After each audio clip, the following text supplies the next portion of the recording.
एक दिन हजरत फातिमा के घर में फाका था, खाने को कुछ भी नहीं था। इमाम हुसन और इमाम हुसैन भौक की वजह से कमजोर बैठे थे, मगर घर में सब्र और सुकून था।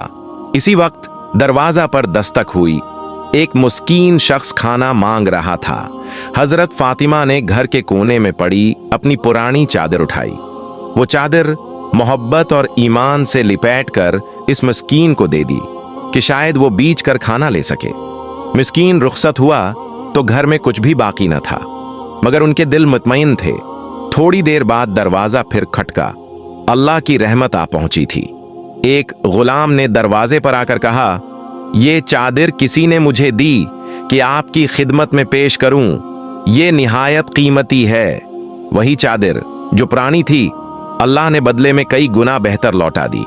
हजरत फातिमा ने शुक्र अदा किया और फरमाया, अल्लाह के लिए दिया हुआ कभी कम नहीं होता।